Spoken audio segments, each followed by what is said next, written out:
5ই April আজকের উল্লেখযোগ্য বিষয়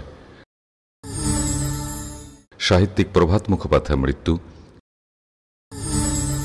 সাঁতারবিদ প্রফুল্ল ঘোষের মৃত্যু,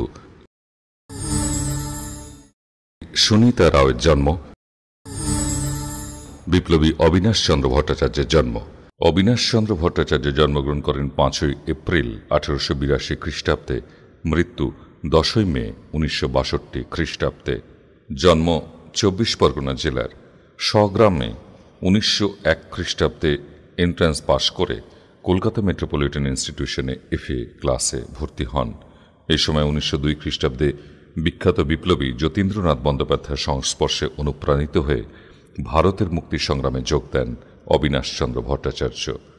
1905 খ্রিস্টাব্দে বঙ্গভঙ্গের পর অরবিন্দ ঘোষের সঙ্গে ঘনিষ্ঠতা জন্মে এবং 1906 খ্রিস্টাব্দে মার্চ মাসে বিপ্লবপন্থী যুগান্তর পত্রিকা প্রকাশ আরম্ভ হলে তিনি এর ম্যানেজার হন এবং মুক্তি কোন পথে, বর্তমান রণনীতি প্রভৃতি পুস্তিকা প্রকাশ করেন। মুরারিপুকুর বোমা মামলার আসামি হিসেবে তাকে গ্রেপ্তার করে 1909 খ্রিস্টাব্দে মে মাসে যাবজ্জীবন কারাদণ্ডে দণ্ডিত করা হয়। পরে দণ্ডাদেশ হ্রাস পাওয়ায় 1915 খ্রিস্টাব্দে মে মাসে মুক্তি পান এবং 1920 খ্রিস্টাব্দে দেশবন্ধুর স্বরাজ্য পার্টিতে যোগ দেন এবং নারায়ণ পত্রিকা পরিচালনার ভার গ্রহণ করেন। এছাড়াও বিজলি, আত্মশক্তি, ক্যালকাটা মিউনিসিপ্যাল গেজেট প্রভৃতি পত্রিকার সঙ্গে যুক্ত ছিলেন। তার রচিত গ্রন্থ রণশয্যায় জার্মানি, স্বরাজ সাধনা, মুক্তি সাধনা, জার্মানি প্রবাসী পত্র, ইউরোপে ভারতীয় বিপ্লবের সাধনা প্রভৃতি।